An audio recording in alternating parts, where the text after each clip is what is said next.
My name is Karen, I am 27 years old, and for the past 22 months, my husband and I have struggled with infertility. Hi, my name's Ashley, I'm 29 years old. About 2.5 years ago, my husband and I suffered a miscarriage at 10 weeks. It was definitely a heartbreaking experience and took a long time to get over.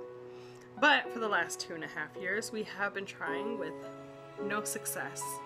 However, recently we have discovered that there is hope out there, and there's hope for everybody. So, fingers crossed as we keep trying, and for everybody else trying, good luck. Hello everybody, my name is Stacey Kenny. I'm actually the sister of Miranda, and I'm 26 years old and I live in beautiful Niagara region in Ontario. I'm actually an A-negative blood type, and an A-negative blood type will actually create antibodies that will attack a pregnancy and see it as a threat. So I highly recommend, if you're a female and you're an A-negative blood type, regardless of whether or not you're trying to conceive, you should go and get this. It's a little shot that your doctor can give you that will reverse that and stop that from happening. Talk to you guys later. Lots of luck and lots of love. Bye-bye. I'm Allison and I have PCOS, and I can proudly say that I successfully had a daughter, and you can too. Don't give up.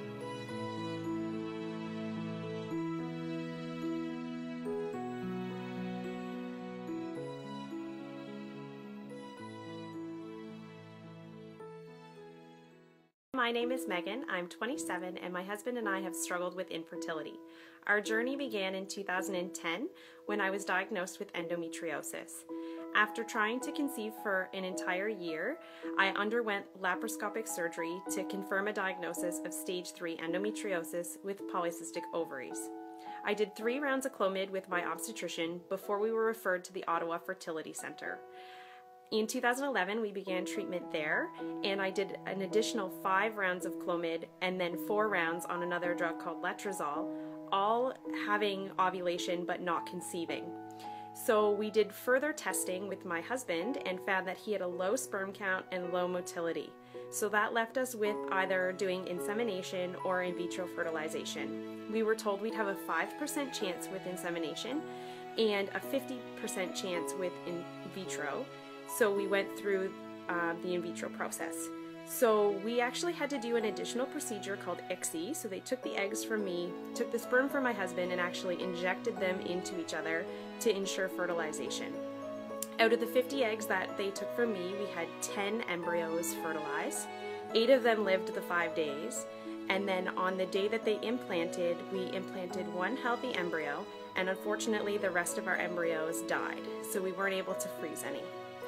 So 9 months later, I gave birth to a healthy 9-pound, 10-ounce baby boy, and we were told that we had a 2% chance of ever conceiving naturally. And to our surprise, this Christmas, we found out that we were pregnant a second time, all by ourselves, and I am now 6 months pregnant with our second child. I just want everyone to know that it's a really long road. It took us 3.5 years to conceive. But it's doable and there's hope out there, so good luck everybody. Hi, my name is Christine Sloan, and this is my story. My husband and I met in high school, got married in 2004, and began trying for a baby right after we were married. But life took a little turn, and we figured out that we were unable to get pregnant on our own. So we looked for doctors to help us. We began our journey using Clomid. It was the most grueling journey I have ever had to face in my life. On June 28, 2006, 2 years after trying with Clomid, we finally welcomed our baby boy Lachlan. It was the most amazing moment of my life. Lachlan was so much fun, and we knew right away that we wanted to give him a sibling. So we began trying right away.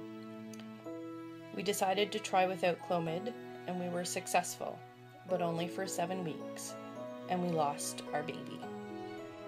November 22nd, 2008, we welcomed our second son, Ronan, and again, the most magical moment of my life, and I knew my family was complete. Having infertility problems, especially as a female, is something nobody can ever prepare you for. Having the right support system, your partner, your friends and family is the most important. And luckily for me, I had that. The most caring partner who walked me through every single moment and supported me. A great family who understood how hard it was for me to deal with it and who were there for the lows and the highs. Going through infertility really can make you feel like it's never going to happen. Keeping an open mind, a positive mind, and knowing that you're not alone is very, very important. But pretty soon you'll find out that with a little help and a great support system, you will have your own family.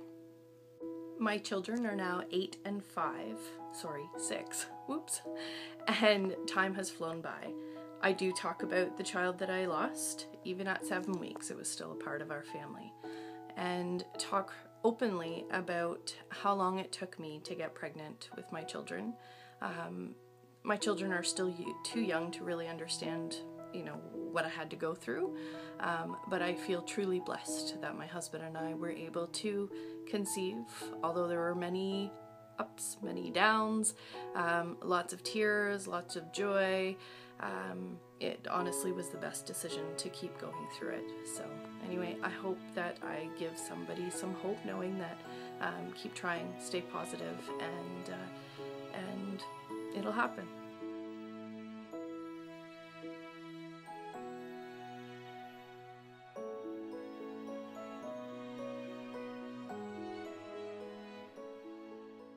Hey everyone, I am Kim.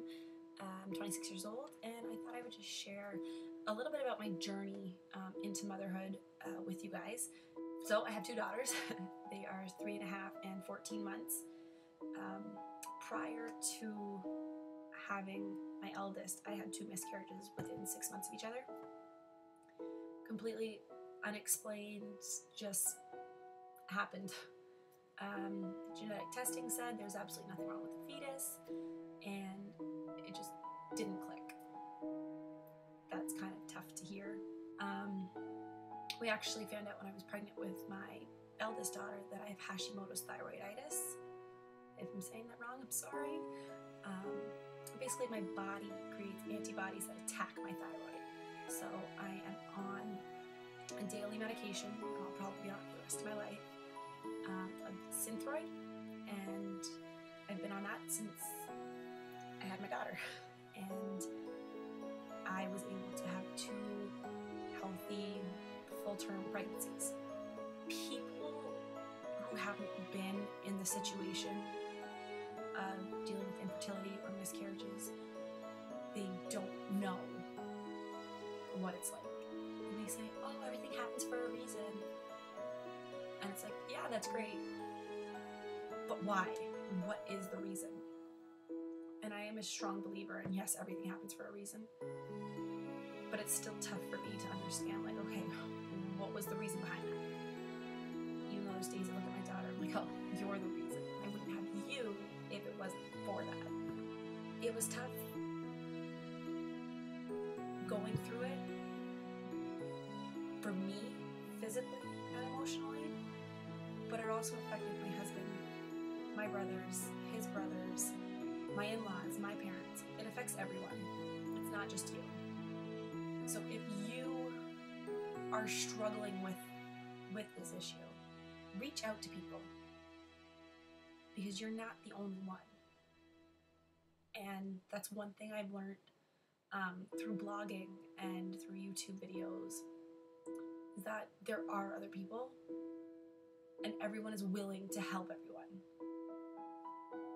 So I want to thank Miranda for putting this video together.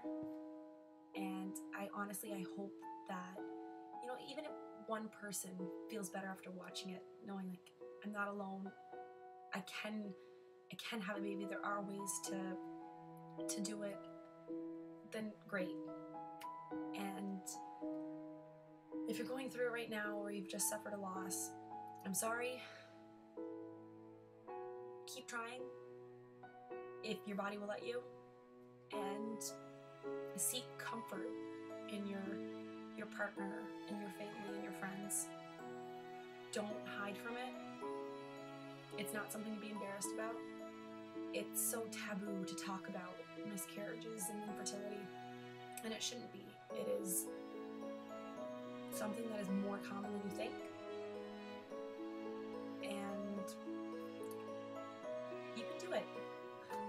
Hey guys, my name is Miranda and I am 28 years old, and I am Grace in Obstacles. So I am the creator of this channel that you're watching this video from, the creator of this video that you're currently watching, and I am also 1 in 6. I have PCOS and dealt with infertility for a number of years, and I'm still dealing with infertility. I created my YouTube account in order to reach out and relate to other women who were going through similar issues as I was, and who were dealing with similar struggles. However, I also created YouTube in order to give hope to those out there who were still dealing with infertility, as I was successfully able, after 3 years and 9 rounds of fertility treatments, to get pregnant with my now daughter, who is 1, just turned 1 in April. So I created it for a number of reasons, and I am loving every second of it. I wanted to do this video mainly because it is Canadian Infertility Awareness Week. I wanted to put something out there to help others, even if only one person sees this. If it helps them, if it helps you, then I've done my job. I'm currently going through infertility again, as we are trying to conceive number 2, so I'm right there with you guys. However, I really wanted to give hope out there to others who are still having trouble, that it is possible, that it can happen, and just please try and keep that hope. Again, I am 1 in 6 people that are dealing with this. The women that you have just seen sent their videos to me in hopes of helping you guys also. So I have people that are still going through infertility, still going through issues trying to conceive, but also women that you saw that were successful in getting pregnant and who have their little miracle babies. And so keep that hope, hold on to it, you will get your babies one day. And so I hope that you enjoyed this video. I am sending prayers, love, hope, and baby dust to all of you guys out there. And if you want to see more videos on myself trying to conceive, talking about PCOS, infertility, and much more, click that subscribe button. If you like this video, give it a thumbs up. And again, baby dust to all of you guys out there. My prayers and thoughts are with all of you guys, and we'll see you next time. Bye.